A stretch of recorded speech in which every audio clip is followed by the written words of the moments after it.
औज़ुबिल्लाहि मिनश्शैतानिर्रजीम बिस्मिल्लाहिर्रहमानिर्रहीम।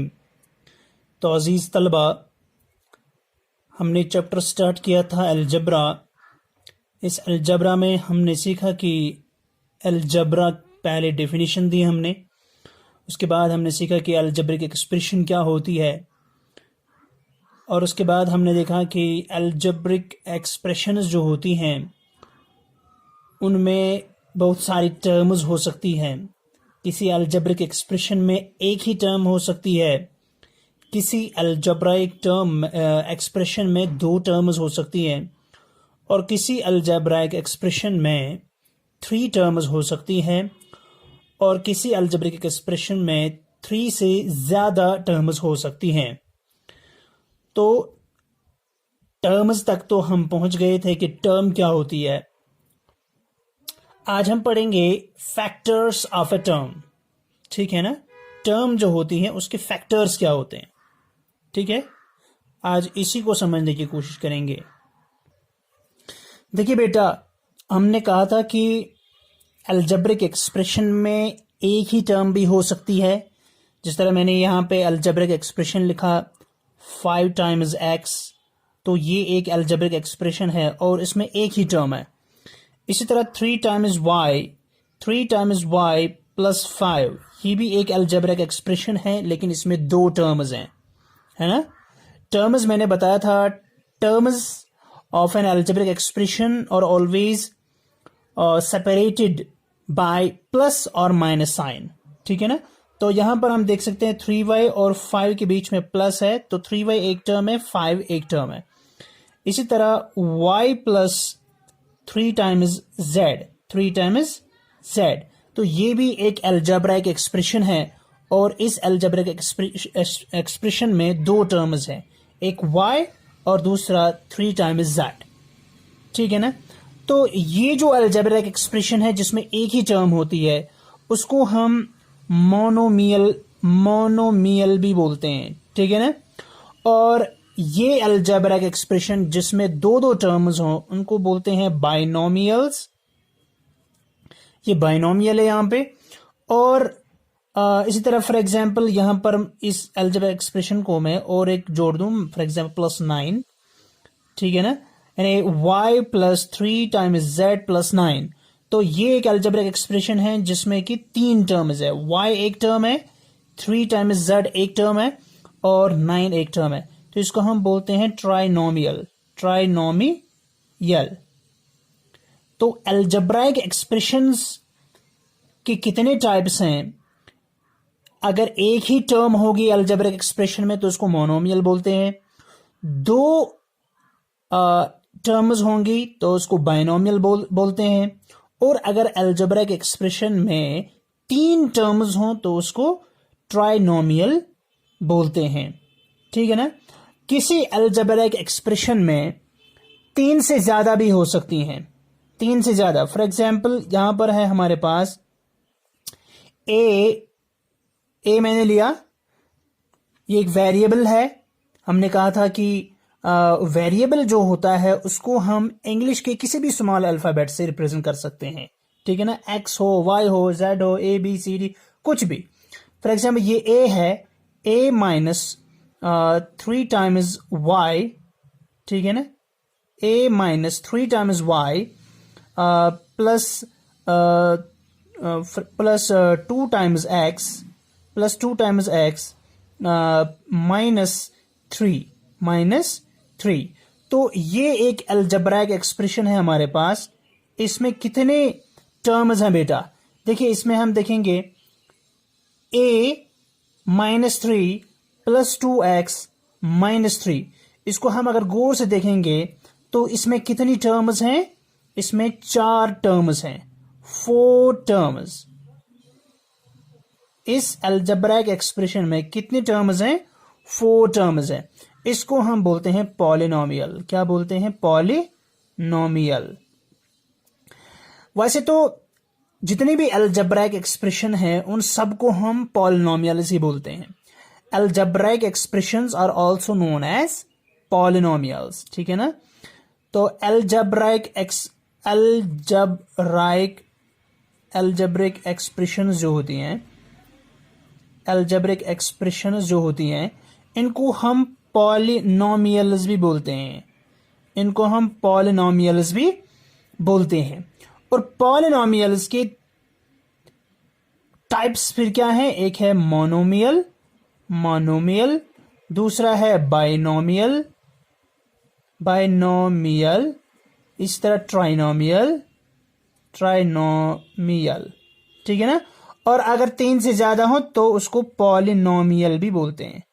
पॉलिनोमियल यानी poly means many terms, many terms होती हैं उसमें।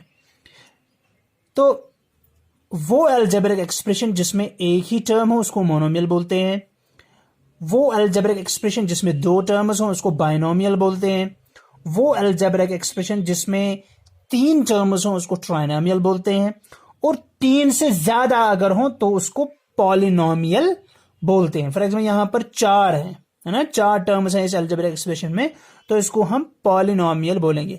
लेकिन सब अलजेब्रिक एक्सप्रेशन को, चाहे मोनोमियल हो, बाइनोमियल हो, ट्राइनोमियल हो, या कि इन सब को हम बोलते हैं पॉलिनोमियल्स भी। और पॉलिनोमियल्स की फिर टाइप्स हैं मोनोमियल, बाइनोमियल, ट्राइनोमियल, और फिर 3 से ज्यादा अगर हो तो उसको पॉलिनोमियल बोलते हैं। अच्छा, अब देखिए इसमें एक ही टर्म है 5x, इसमें कितनी टर्म्स है, 2 टर्म्स हैं, कल मैंने सिखाया था पिछले वीडियो में, 3y और 5, ये 2 टर्म्स हैं। इस y को देखें तो y प्लस 3z है ना, y प्लस 3z प्लस 9, इसमें y एक टर्म है, 3x एक टर्म है, और 9 एक टर्म है, ठीक है ना।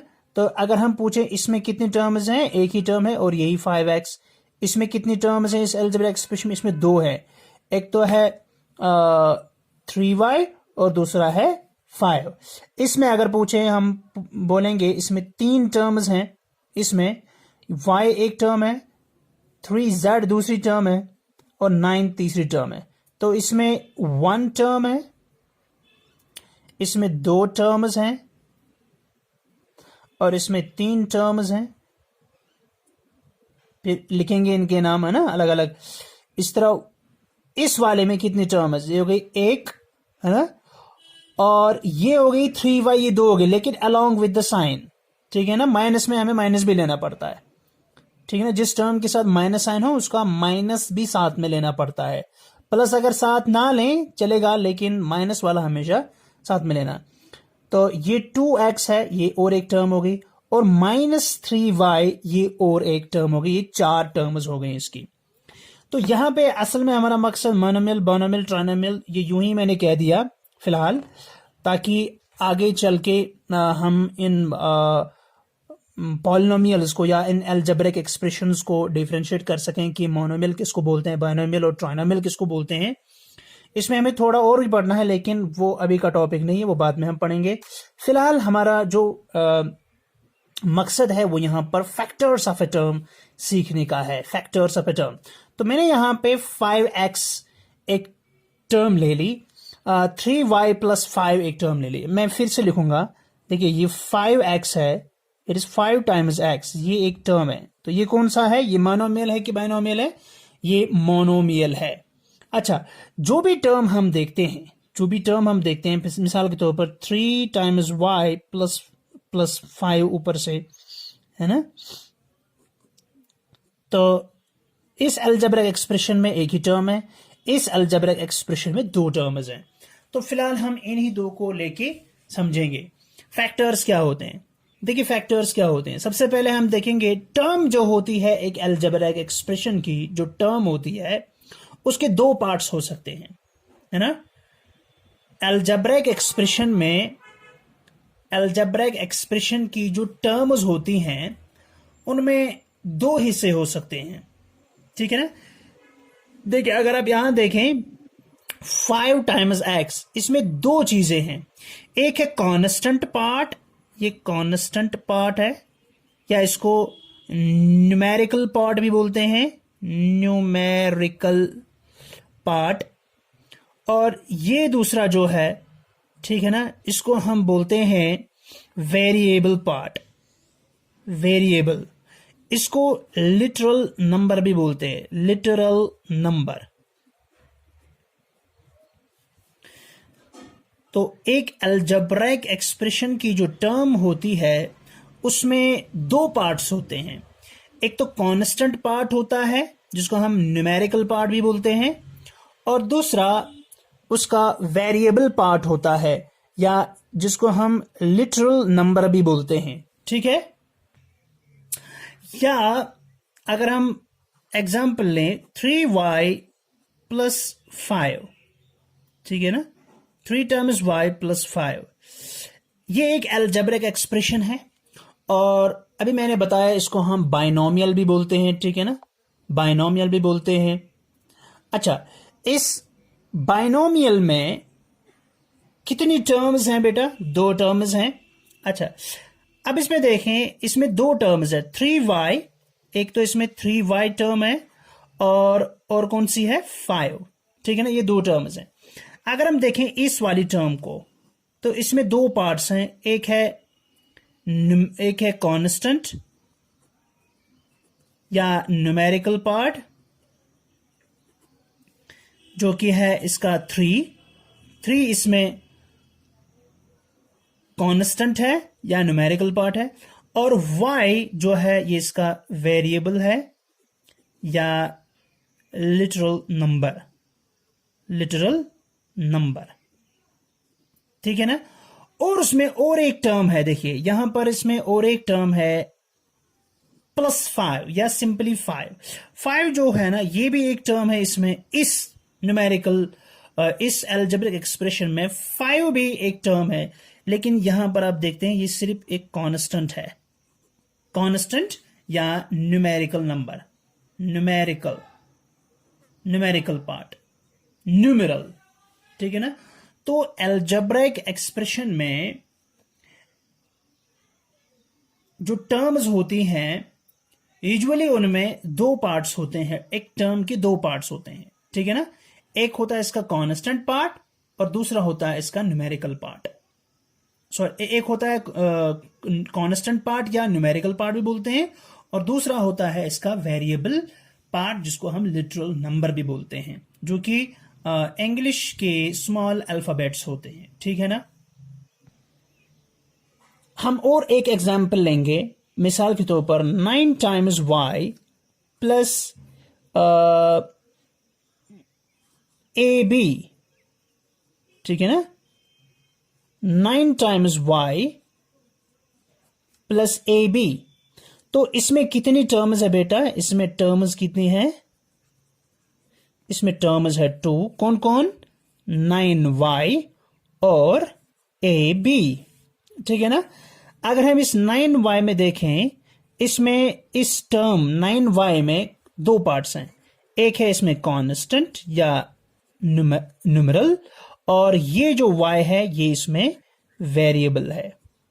ठीक है ना, अच्छा, अगर हम इस टर्म की बात करें ab की, ये जो ab है इसमें क्या है? इसमें सिर्फ एक ही चीज है, इसमें दोनों पार्ट्स जो हैं ये दोनों वेरिएबल्स हैं, है ना। तो ये जो अलजेब्रिक एक्सप्रेशन है इट इज अ बाइनोमियल, क्योंकि इसमें 2 टर्म्स हैं, ये एक टर्म ये और एक टर्म, तो हो गए टोटल में 2 टर्म्स। ठीक है ना, so it is a binomial, तो ये बाइनोमियल है। ठीक, और इसमें इस टर्म में 2 डिफरेंट पार्ट्स है, एक न्यूमेरिकल पार्ट है और दूसरा वेरिएबल पार्ट। लेकिन ये टर्म जो है इसमें सिर्फ 2 वेरिएबल पार्ट्स हैं, 2 वेरिएबल पार्ट्स हैं, इसमें न्यूमेरल पार्ट कोई नहीं है। अब मिसाल के तौर पर अब इसी अलजेब्रिक एक्सप्रेशन को थोड़ा बड़ा करेंगे, 9y प्लस ab माइनस 5। देखिए इसमें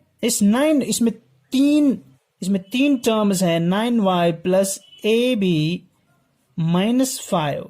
इसमें कितनी टर्म्स हैं? 3 टर्म्स हैं। तो इसमें अगर आप देखेंगे, इसमें न्यूमेरिकल पार्ट, इसमें कांस्टेंट है या न्यूमेरिकल पार्ट भी इसको बोलते हैं, न्यूमेरिकल पार्ट, और इसमें दूसरा है variable part.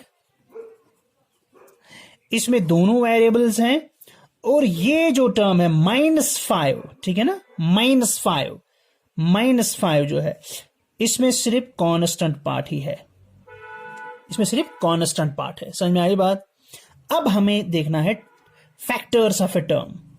Factors of a term कि एक टर्म के फैक्टर्स कौन कौन से होते हैं। फैक्टर्स ऑफ ए टर्म हम किसको बोलेंगे? ठीक है, देखिए मिसाल के तौर पर यहां पे मैं एग्जाम्पल दूंगा आपको। अगर हम 2 और 3 को आपस में मल्टीपल करेंगे तो हमारा आंसर क्या निकलेगा? 6 निकलेगा आंसर। ये जो 6 है ये रिजल्ट है, या इसको प्रोडक्ट भी बोलते हैं। क्या बोलते हैं? प्रोडक्ट। और ये जो 2 और 3 है, जिन दो को हमने आपस में मल्टीपल किया और हमारा रिजल्ट निकला यहां पर 6, तो जिन दो नंबर्स को हमने आपस में मल्टीपल किया उनको हम बोलते हैं फैक्टर्स। क्या बोलते हैं? फैक्टर्स। और जो आंसर निकलता है उसको बोलते हैं रिजल्ट या प्रोडक्ट। समझ में आई बात? क्या बोलते हैं इनको? फैक्टर्स। जिन दो नंबर्स को हम आपस में मल्टीपल करते हैं उनको बोलते हैं फैक्टर्स, और जो रिजल्ट निकलता है उसको क्या बोलते हैं? प्रोडक्ट। ठीक है ना? तो 2 और 3 को जब हम आपस में मल्टीपल करेंगे हमारा आंसर निकलेगा 6। तो 2 और 3 फैक्टर्स हैं और 6 इनका प्रोडक्ट है। इसी तरह अगर हम यहां पर 9 और y के बीच में 9 मल्टीपल y, 9 मल्टीपल y, तो 9 मल्टीपल y क्या होता है? ये होता है 9 times y, 9 times y, 9 times y, है ना? 9 टाइम्स y। इसका मतलब क्या है 9 टाइम्स y का? 9 टाइम्स y का मतलब है 9 के साथ हमने मल्टीपल किया है y को। ठीक है ना? 9 के साथ हमने मल्टीपल किसको किया है? y को। ठीक है ना? तो ये जो 9y है, इसके ये 9 और y जो है ये 9y के फैक्टर्स हैं। समझ में आई? तो यहां पे हम देखते हैं कि 9y जो कि एक टर्म है, इसका जो कांस्टेंट पार्ट है ये इसका एक फैक्टर है, और जो इसका ये लिटरल नंबर है या वेरिएबल, ये इसका दूसरा फैक्टर बनता है। ये इसका दूसरा फैक्टर है। समझ में आई बात? मिसाल हमारे पास है 5 times x Y, 5 times x Y. ठीक है ना? इसमें कितने नंबर्स हैं? एक तो है न्यूमेरल नंबर जिसका फिक्स्ड कांस्टेंट इसमें है एक, और 2 वेरिएबल्स हैं। ये जो 5 है ये भी इसका एक फैक्टर है, ये x ये भी इसका दूसरा फैक्टर है, और ये y ये भी इसका तीसरा फैक्टर है। क्योंकि ये 5xy निकला है कैसे? जब हमने 5 को मल्टीपल किया, फिर x के साथ, फिर y के साथ, यानी 5x और y को जब हमने मल्टीपल किया है तो निकला है 5 टाइम्स xy। तो 5 इसका फैक्टर है, x इसका फैक्टर है, y इसका फैक्टर है। तो एक टर्म जिसमें कि यहां पर हम देखेंगे 5xy, इसके फैक्टर्स निकालने हैं। हम कहेंगे इस टर्म में जितने भी पार्ट्स हैं, ठीक है ना, चाहे वो वेरिएबल पार्ट है या कांस्टेंट पार्ट है, वो सब अलग अलग इनके फैक्टर्स हैं। 5 इसका फैक्टर, x इसका फैक्टर और y इसका फैक्टर है। देखिए ये जो 5 है ना, इसको हम बोलते हैं अर्थमेटिक नंबर, अर्थमेटिक नंबर है ना, ये अर्थमेटिक नंबर है। और x और y इनको हम बोलते हैं लिटरल नंबर्स। ठीक है ना? अर्थमेटिक नंबर इसमें 5 है, और x और y ये 2 वेरिएबल्स हैं जिनको हम लिटरल नंबर्स बोलते हैं। So in a term when arithmetic number is multiplied with literal numbers, okay, they give us a product, and each number means arithmetic number as well as the literal number, they are called the factors of the product. Means जब हम 5 arithmetic number है, x literal number है, y literal number है, इन तीन को जब हम मल्टीपल करते हैं तो हमें आंसर निकलता है 5xy। ठीक है ना। तो 5 इसका फैक्टर है, x इसका फैक्टर है, y इसका फैक्टर है। फॉर एग्जाम्पल हम और एक एग्जाम्पल देंगे। मिसाल हमारे पास है 7p/q/r, ये एक अलजेब्रिक एक्सप्रेशन है 7p/q/r। इसके हमें फैक्टर्स निकालने हैं। ठीक है ना। तो इसके फैक्टर्स हम कैसे निकालेंगे? देखिए, इसमें जितने भी कांस्टेंट पार्ट हैं और जितने भी वेरिएबल पार्ट है सब इसके फैक्टर्स हैं। ठीक है ना। इसमें 7 है और p है, इस तरह q और इसी तरह r, ये 4 इसके फैक्टर्स हो गए। क्या हो गए? फैक्टर्स। ठीक, ये इसके फैक्टर्स हैं। अब मिसाल के तौर पर हमारे पास ऐसा है 21 times x Y, 21 times x Y, ये एक टर्म है। इसके फैक्टर्स निकालने हैं। देखिए इसके फैक्टर्स क्या हैं। जो इसका कांस्टेंट पार्ट है वो एज अ होल इसका एक फैक्टर माना जाएगा। ठीक है ना। सो कांस्टेंट पार्ट जो है इसमें 21, ये इसका एक फैक्टर है।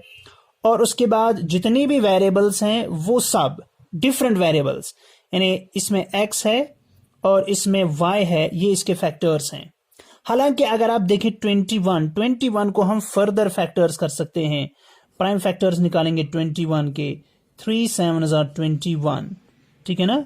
फिर 7 भी प्राइम है और 3 भी प्राइम है, तो हम बोल सकते हैं 3, 7, x, y। ये इसके कितने फैक्टर्स हो गए? 1 2 3 4 फैक्टर्स। लेकिन यूजुअली हम क्या करते हैं, ये जो कांस्टेंट पार्ट होता है इसको एज अ होल लेते हैं, इसको हम फर्दर फैक्टर्स में डिवाइड नहीं कर, इसके फर्दर फैक्टर्स हम नहीं निकालते हैं। तो हमारा आंसर जो है वो ये है 21 टाइम्स एक्स वाई। ठीक है ना। इसको हम इस सिंपल फॉर्म में यूजुअली कन्वर्ट नहीं करते हैं, हम यहीं तक रखते हैं इसको 21xy। समझ में आई बात?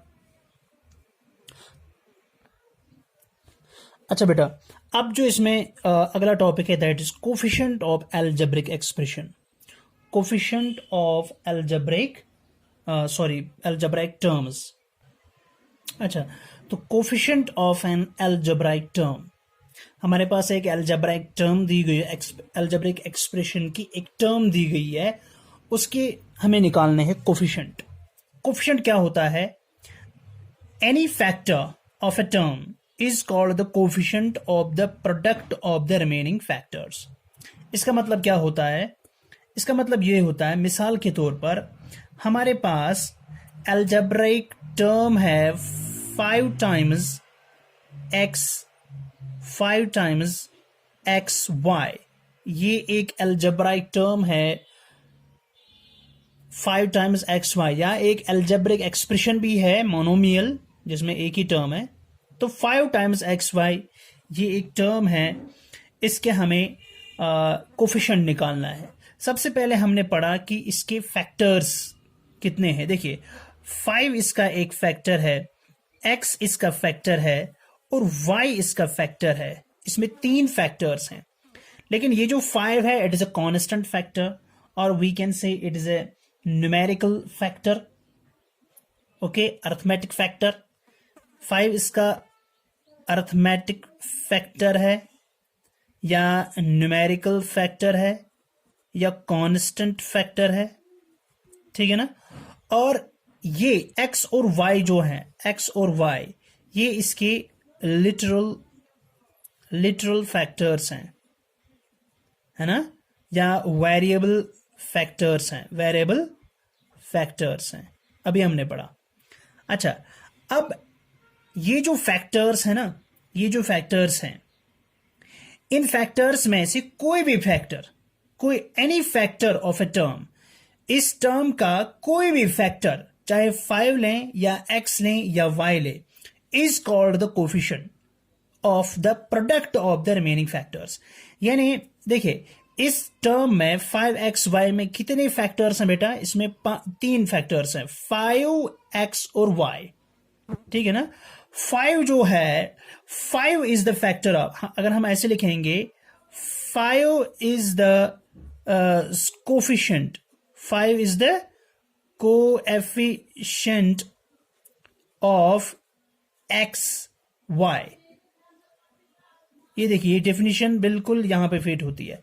5 is the coefficient of x Y, यानी टर्म है 5xy, डेफिनेशन बोलती है any factor of a term, यानी इस टर्म का कोई भी फैक्टर, ठीक है ना, कोफिशिएंट है। किसका कोफिशिएंट है? The product of the remaining part. अगर हम ये देखिए, यहां पे 3 फैक्टर्स हैं, अगर हम 5 लेंगे इन फैक्टर्स में से, तो बाकी कितने फैक्टर्स बच गए? 2 फैक्टर्स x और y। उन 2 फैक्टर्स का प्रोडक्ट क्या है? एक्स वाई, ठीक है ना। तो 5 is the coefficient of x Y, ठीक है ना। यानी हम ऐसा बोलेंगे कि एक टर्म का एक फैक्टर दूसरे फैक्टर्स का कोफिशिएंट है, सिंपली, ठीक है ना। तो हम बोलेंगे 5 is the coefficient of x Y, ठीक है। और इस तरह हम बोल सकते हैं कि x is the coefficient of, अगर हम यहां पे x लेंगे कोफिशिएंट, तो वो किसका बनेगा? रिमेनिंग पार्ट क्या हो गया? रिमेनिंग, इसमें बट देखिए, अगर हमने यहां पे x लिया है कोफिशिएंट, तो बाकी 2 कौन से फैक्टर्स बच गए? 5 और y। वो 5 और y का प्रोडक्ट क्या है? 5 टाइम्स y, है ना, 5 टाइम्स y। तो हम बोलेंगे x is the coefficient of 5 times y। इस तरह अगर हम बोलेंगे y is the coefficient of 5 times x, ठीक है ना, ये भी बोल सकते हैं। अच्छा, y is the coefficient of 5 times x। इस तरह अगर हम बोलेंगे 5x, ये देखिए 5x, अगर हम 5x एज अ कोफिशिएंट लेंगे, तो ये किसका कोफिशिएंट है? बाकी क्या बच गया? y, ये y का कोफिशिएंट है। अगर हम 5 टाइम्स y लेंगे, 5 टाइम्स y, तो ये किसका कोफिशिएंट बनेगा? ये बनेगा x का कोफिशिएंट, x का कोफिशिएंट, ठीक है ना।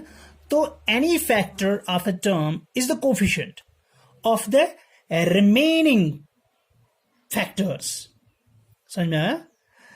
Product of remaining factors. तो 5xy का कोफिशिएंट है।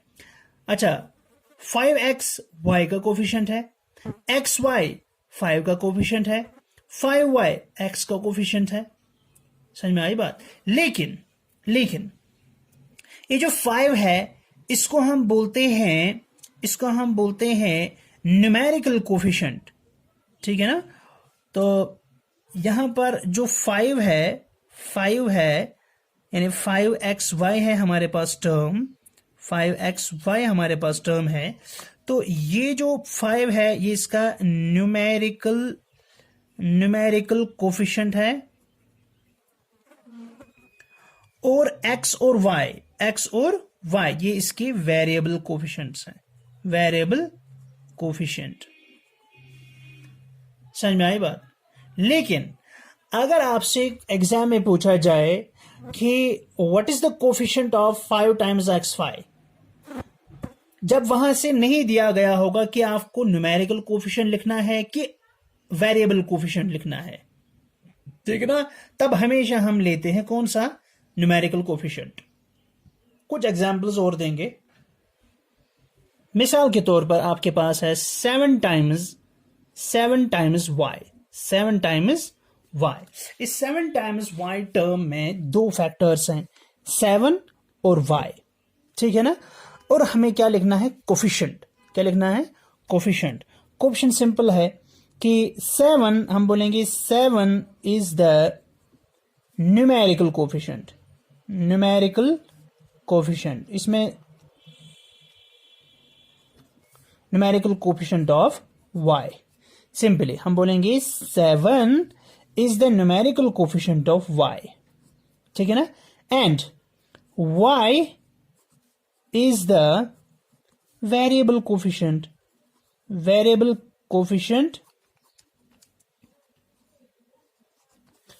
ऑफ 7। समझ में आई बात? यानी 7y के कोफिशिएंट्स निकालने। देखिए इसमें दो फैक्टर्स हैं, दोनों फैक्टर्स एक दूसरे के कोफिशिएंट्स हैं, ठीक है ना। अगर हम 7 करेंगे consider as a coefficient, then remaining part क्या है? अगर 7 लेंगे कोफिशिएंट तो रिमेनिंग पार्ट क्या है? रिमेनिंग पार्ट तो y हो गया, है ना, बाकी जो बच गया वो y है।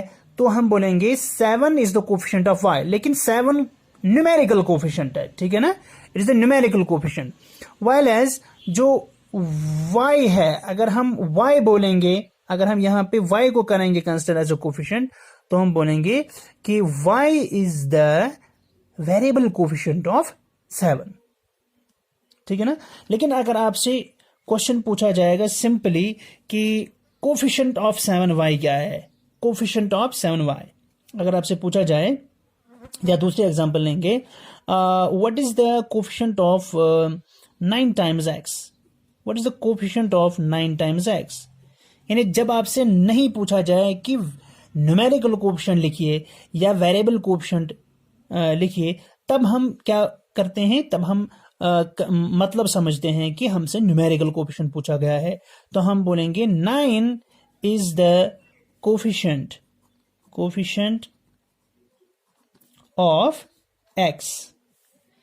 यानी जो कोफिशिएंट पार्ट होता है फिर रिमेनिंग पार्ट लिखना होता है, ठीक है ना। So 9 is the coefficient of x, लेकिन यहां 9 is the coefficient of x का मतलब है 9 is the numerical coefficient of x, ठीक है ना, while as x is the variable coefficient of 9। समझ में आई बात?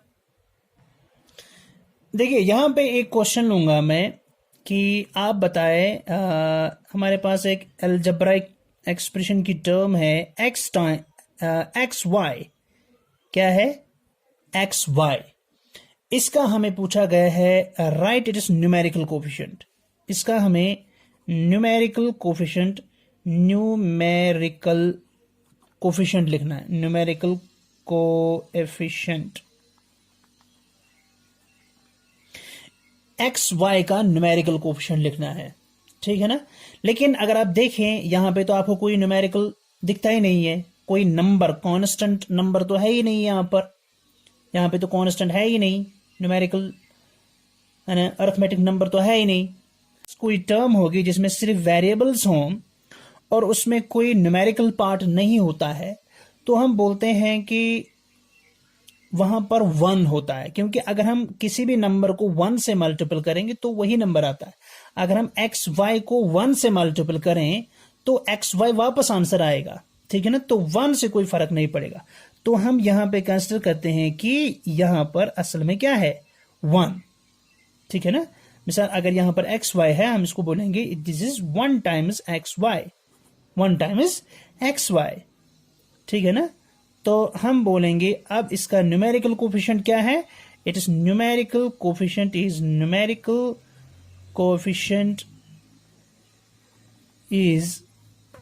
1। इसका न्यूमेरिकल कोफिशिएंट 1 है, ठीक है ना।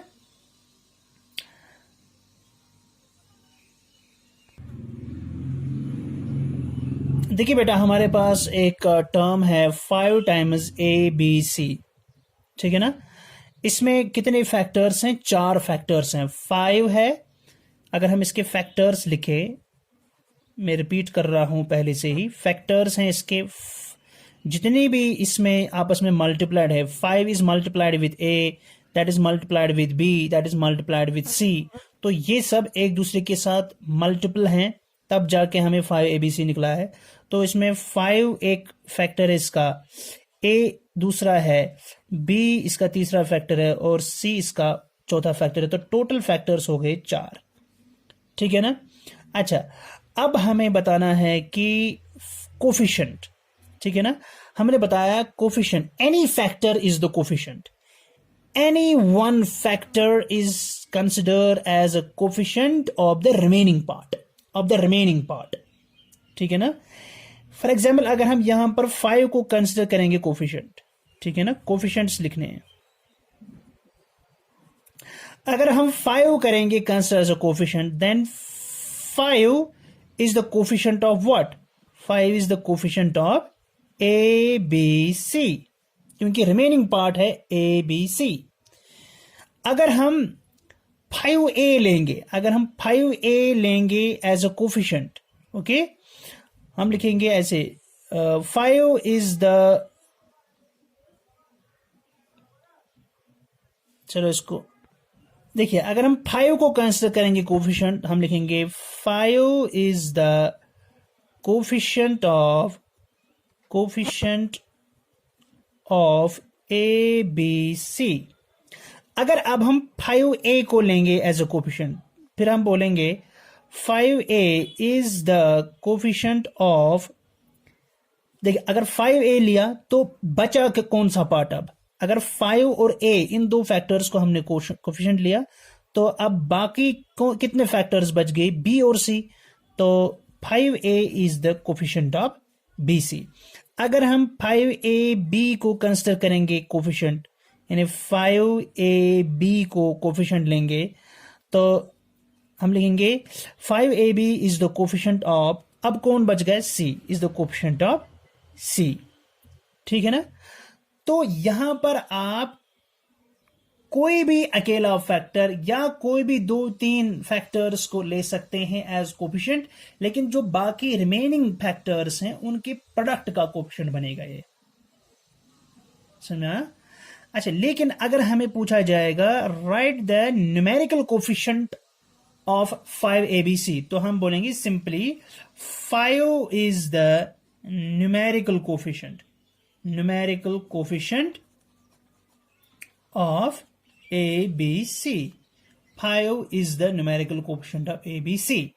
या अगर हमें पूछा जाए what is the variable coefficient of 5, what is the variable coefficient of 5, तो हम लिखेंगे उस टाइम 5 को छोड़ के ये सारा abc is the numerical coefficient, is the variable coefficient of 5। यानी अगर पूछा जाए कि abc का न्यूमेरिकल कोफिशिएंट क्या, हम बोलेंगे 5 is the numerical coefficient of abc। अगर हमें पूछा जाएगा 5 का वेरिएबल कोफिशिएंट क्या है, हम बोलेंगे abc is the variable coefficient of 5, ठीक है ना। या अगर हमें पूछा जाए question what is the coefficient of 5abc in this term abcd, in the term 5abc एक टर्म है, उसमें हमें 5ab का कोफिशिएंट निकालना है। What is the coefficient of 5ab, हम बोलेंगे c is the coefficient of 5ab। समझ में आई बात?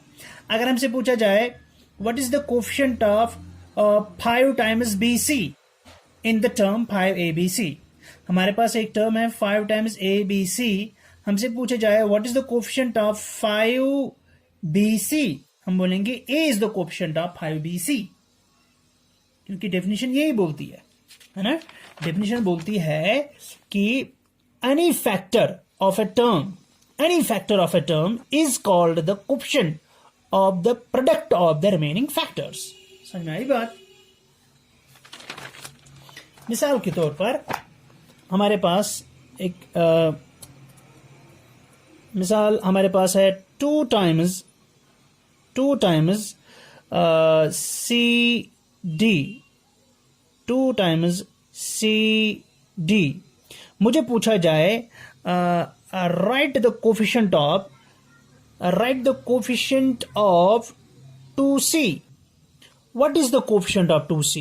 यानी 2 टाइम्स CD एक टर्म है, ठीक है ना, टर्म है 2 टाइम्स CD, इसमें मुझे 2C का कोफिशिएंट लेना है। What is the coefficient of 2C? तो इस टाइम हम D बोलेंगे, D is the coefficient of 2 times C। समझ में आई? इसको बोलते हैं any factor can be taken as a coefficient of the product of remaining factors. समझ में आई बात? आई होप कि आपको आज का ये वीडियो पसंद आया होगा, आपको अच्छे से समझ में आ चुका होगा कि मोनोमियल, बाइनोमियल और ट्राइनोमियल किसको बोलते हैं, और आपको समझ में आया होगा कि फैक्टर्स ऑफ ए टर्म किन को बोलते हैं और एक टर्म में कितने फैक्टर्स हो सकते हैं हमने पहले बोला। और उसके बाद हमने कोफिशिएंट सीखा, तो कोफिशिएंट किसको बोलते हैं, तो आई विल रिकैप्सुलेट इन 1-2 मिनट्स। सबसे पहले हमने बोला कि अलजेब्राइक एक्सप्रेशन जो होती है उसमें एक टर्म हो सकती है तो उसको मोनोमियल बोलेंगे। अगर अलजेब्रिक एक्सप्रेशन में 2 टर्म्स होगी तो हम बोलेंगे बाइनोमियल। अगर 3 टर्म्स होंगी अलजेब्रिक एक्सप्रेशन में तो हम उसको ट्राइनोमियल बोलेंगे, ठीक है ना। और अगर 3 से ज्यादा हो टर्म्स एक अलजेब्रिक एक्सप्रेशन में तो उसको पॉलिनोमियल बोलते हैं। और दूसरी चीज याद रखने की है कि एक अलजेब्रिक एक्सप्रेशन में अगर हमसे पूछा जाए कि कितने टर्म्स हैं तो हमें देखना होगा कि टर्म्स के बीच में प्लस साइन या माइनस साइन जरूर होना चाहिए। जब प्लस साइन और माइनस साइन होगा अलजेब्रिक एक्सप्रेशन के पार्ट्स के बीच में तो उनको एज अ टर्म कंसिडर किया जाएगा। डिवाइड और मल्टीपल अगर होगा पार्ट्स के बीच में तो हम उनको टर्म्स कंसिडर नहीं करते। नंबर दूसरी बात, फिर फैक्टर्स। हमने बोला कि एक टर्म में या तो सिर्फ न्यूमेरिकल पार्ट हो सकता है तो वहां पर सिर्फ कांस्टेंट है या न्यूमेरिकल फैक्टर है। किसी में सिर्फ वेरिएबल होता है तो वेरिएबल फैक्टर है उसमें। किसी में वेरिएबल पार्ट भी है और न्यूमेरिकल पार्ट भी होता है। मिसाल के तौर पर 2 टाइम्स CD, इसमें न्यूमेरिकल पार्ट है 2 और CD जो है ये इसमें वेरिएबल पार्ट है, ठीक है ना। तो लेकिन कुल मिला के इसमें कितने फैक्टर्स हैं, 3 फैक्टर्स हैं, है ना। Every numeral and every variable will be considered as it is factor. तो ये इसका फैक्टर है, ये भी फैक्टर है, ये भी फैक्टर। तो इसमें 2 फैक्टर है, C फैक्टर है और D फैक्टर है। फिर हमें पूछा जाता है कि कोफिशिएंट ऑफ ए टर्म किसको बोलते हैं, कि देखिए कोई भी फैक्टर, ठीक है ना, सबसे पहले फैक्टर्स पता होने चाहिए, फिर कोई भी फैक्टर उस टर्म के बाकी फैक्टर्स का कोफिशिएंट माना जाता है। कोई भी factor, any factor is considered as the coefficient of the remaining factors. अगर हम बोलेंगे 2 is the coefficient, then 2 is the coefficient of CD। अगर हम बोलेंगे CD इज द कोफिशिएंट, हम बोलेंगे CD is the coefficient of 2, क्योंकि फिर रिमेनिंग है 2। अगर हम बोलेंगे 2C is the coefficient of D। अगर हम बोलेंगे 2D, then 2D is the coefficient of C।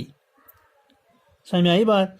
लेकिन इन कोफिशिएंट्स के भी फिर 2 टाइप्स हैं, एक होता है न्यूमेरिकल कोफिशिएंट, दूसरा होता है वेरिएबल कोफिशिएंट।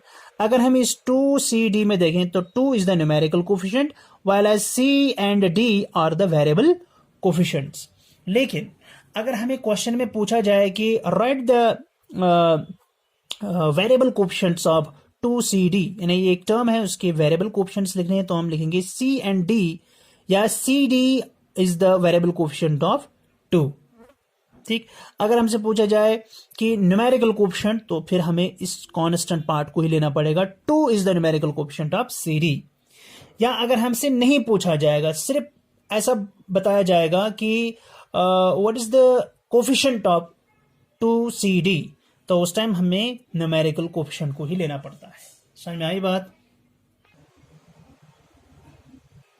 अब बेटा यहां पे देख लीजिए, आपकी एक्सरसाइज 8A के 2-3 क्वेश्चंस आप खुद सॉल्व कर सकते हैं, क्योंकि इनके रिलेटेड जो भी कॉन्सेप्ट्स थे वो मैंने आपको समझा दिए हैं। ये आपको कुछ अलजेब्रिक एक्सप्रेशंस दी गई हैं पहले क्वेश्चन में, आप उनको इन डैशेस में भरना है आपको। x+1, क्योंकि x is an unknown number and you have added 1 to this unknown number. Then x+3, इसका मतलब x is an unknown number and you have added 3 to this unknown number। तो ये डैशेस जो है ये आपको आराम से आ जाएंगे। इसी तरह दूसरा पार्ट है right the numerical coefficient in each of the, यहाँ पर आपको इनमें से सिर्फ न्यूमेरिकल कोफिशिएंट बताना है, ठीक। जैसे पहला पार्ट है 2 टाइम्स y, आप बोलेंगे 2 is the numerical coefficient of y, simply. तो न्यूमेरिकल, या आप सीधे लिखेंगे नीचे numerical coefficient is equal to. फिर बी पार्ट है 16 टाइम्स AX, आप लिखेंगे 16 numerical coefficient is equal to 16, ठीक है ना। तो ये आ जाएंगे आपको इस तरह। Right the terms in the following expressions, in expression में टर्म्स लिखने हैं। देखिए 3 टाइम्स एक्स प्लस 10 इसमें 2 टर्म्स हैं। इस तरह 7 टाइम्स ए माइनस 2 इसमें 2 टर्म्स है। कौन कौन? 7a एक टर्म है और -2 दूसरी टर्म है। इस तरह सी पार्ट है 15 टाइम्स एक्स प्लस 4 इसमें 2 टर्म्स है 15x और 4। ठीक है ना। तो ये 3 क्वेश्चंस आप सॉल्व करेंगे अपने नोटबुक पर, उसका स्क्रीनशॉट लेके मुझे फॉरवर्ड कर देंगे। तो इंशाल्लाह कल हम इस चैप्टर को आगे बढ़ाएंगे। तो तब तक के लिए आप अल्लाह के अमान में रहें, अल्लाह आपकी हिफाजत करे। तो मिलते हैं अगले वीडियो में इंशाअल्लाह। अस्सलामु अलैकुम वरहमतुल्लाहि वबरकातुहू।